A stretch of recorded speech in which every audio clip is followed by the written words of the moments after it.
And the real exam is like stepping into the ring. The ring of fire!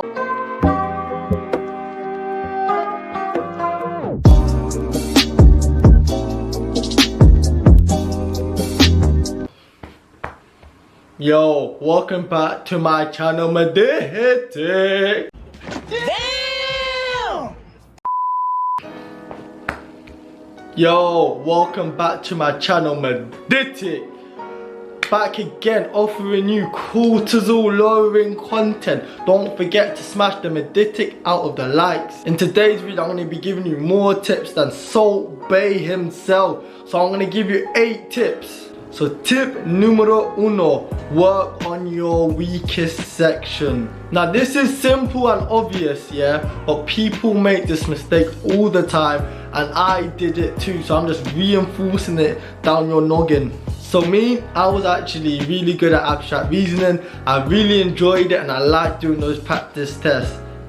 As for VR, verbal reasoning, that was the bane of my life. The performance that I had in VR was shocking. It was worse than when my club got slapped 8-2. It was worse than when my club got clapped 10-2 on aggregate to Bayern Munich. It was worse than both of those results put together. Sometimes I'm now guessing, I'm now second guessing. Am I even English? Can I even do English? I got 470. I repeat, 470 in my verbal reasoning section. I don't know what's worse, 470 in VR or getting a D in French. Maybe I'm better at French than I am English. I dislike VR, and I swear down, it also disliked me. And so for that reason, I used to do VR and then it's just backfired. Things just not going well. And then I see VR at the corner of my eye and I'm like, yes. That was my life support. AR, abstract reasoning, was the one I used to always go to after a couple of bad performances in VR in my practice. You got like 3 wrong or something. I'm like, nah, I'm done. Time for abstract reasoning. Start smashing abstract reasoning again. And then I spend so much time doing abstract reasoning that I then neglect verbal reasoning because I just know that I was bad at it. So just make sure you push through it. No matter how frustrated, no matter how many times you get a question wrong, especially when you got the fat paragraphs, don't worry about it. You got to keep on going. Stop moving to other sections of the UCAT that you're really good at after you've got a few wrong. Tip numero dos. This one here, if you can land this one, it will catapult your results. What you need to do is leave the hardest questions to last.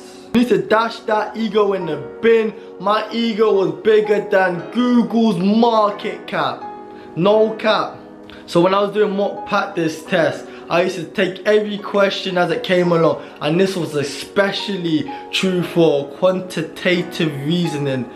That one section, I was not allowing that section to knock me down like Kevin Hilson. Knowing the math sections is GCSE level, and I surpassed GCSEs, I surpassed A levels, and I had a degree, and it wasn't just any degree, it was a first class degree. I was thinking GCSE section, this should be easy for me. So I was thinking that this section, this quantitative reasoning section, cannot get the better of me. Does it know who I am? So if a question came up and I knew it was gonna take a bit longer, I was like, nah. I can't let this, I can't skip it. It's GCSE levels, I have to do it. I was like, challenge accepted. Please, just don't do that. Don't do that. Because what ends up happening is you'd spend a minute on this one question, and the next 3 or 4 questions you probably could have done and got correct in that same minute. See, so you just got to do the math. So now this is where practice comes in, because the more you practice and the more you do, especially things like quantitative reasoning, what you're going to see is that you're going to be able to decipher what questions you can do really quickly and what questions take you a bit longer.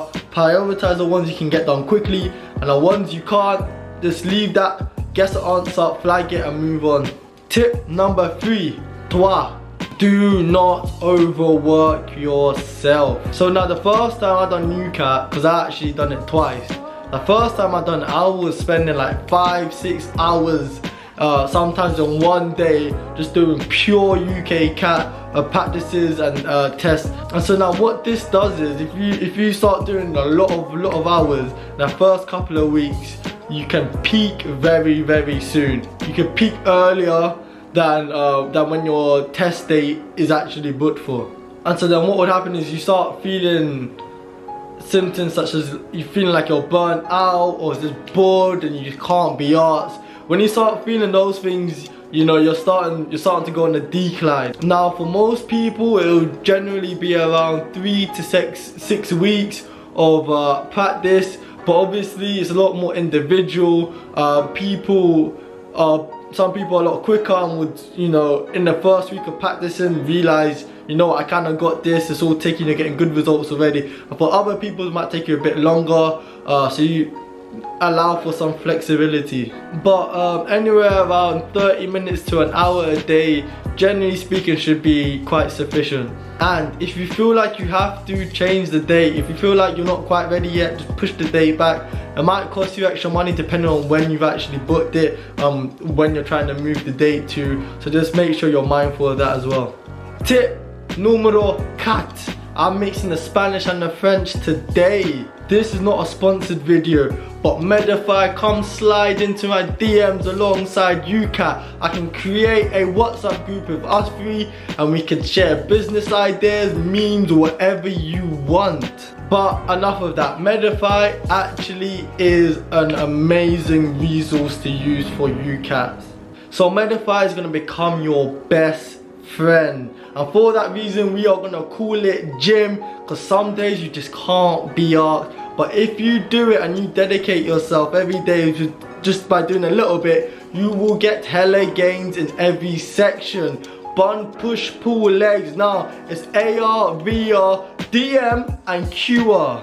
So what are some of the benefits of using Medify? So obviously Medify is online. The UCAT is also ironically online as well. You can also track your progress, and they also seem to have more questions than grains of sand.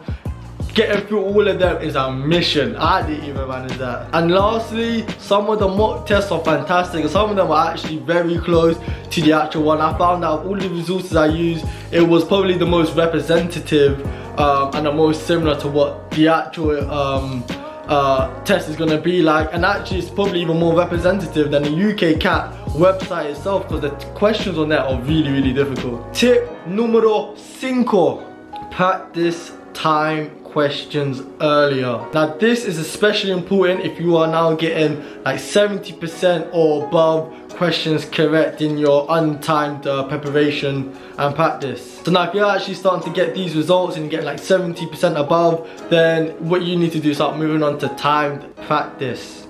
Oftentimes what you might see happening is people leaving time to the very last minute and then struggling in the actual test. Why is that? Because timed is a different kettle of fish.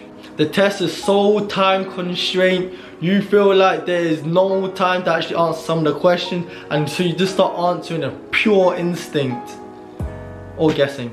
Also, doing timed questions is a lot more stressful, and so the quicker you do it is the quicker you can settle into it and settle into the pace of the exam. Doing untimed questions is almost like learning how to box. This is a jab, this is a cross, and then this is a hook. And then when you're doing time, it's like you are sparring. You're now under some pressure, and sometimes some people will be able to vouch for me, but doing the UCAT can sometimes feel like it is beating you up mentally. And the real exam is like stepping into the ring. The ring of fire, because at the end of it you feel like you have drawn the last king and it's a beheading, and after the time you feel like your head is gone, fam. Now it's a good thing that these UCAT centers ask you to bring ID, because honestly speaking I forgot who I was. I thought I was Jim. Tip numero 1, 2, 3, 4. 1, 2, 3, 4, 5, 6. Tip number 6. Cease. Take a record of the questions you repeatedly get wrong, or the questions you get wrong in general. This is particularly important for sections such as abstract reasoning and quantitative reasoning. Then what you need to do is you need to move back a step and then start going into untying and doing them until you can get that part of the test or those types of questions correct. Now this is very vital because sometimes when you're doing tests you feel like you're just not progressing. When you're going through questions you're like, why am I not improving? And you're just feeling like your results are just stagnated. Tip number 7, try and do as many mock tests as you can. If this means purchasing more results, just do it. Why? Because doing mock tests is the best way to mimic what the real test will be like on the day. And it's also the perfect time to apply your strategy to the actual test. Then what you need to do is after you got your results from these practice tests, well, from each one, you then need to review them and see where you're getting wrong, where you're losing marks. Then what you need to do is review your weakest areas and go back to them and focus on that section and tackle them like a defender. And now this is the last tip. This is tip numero 8, number 8.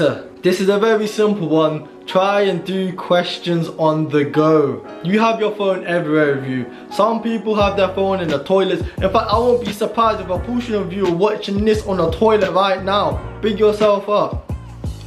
So do questions on the go. It's a great way just to get some extra practice in here and there, and it's a lot better than just endlessly scrolling through TikTok and Instagram and look at all the reels and all of that stuff, because that's not going to help you get a really good mark in your UCAT test. And that is the end of the video. In the comment section, put down what your favorite tip was. Also, don't be selfish, there's enough meditate to go around, so make sure you share the video. And also, don't forget to smash the meditics out of the like. And then I will see you in the next video. It's been your boy, Jim. Peace.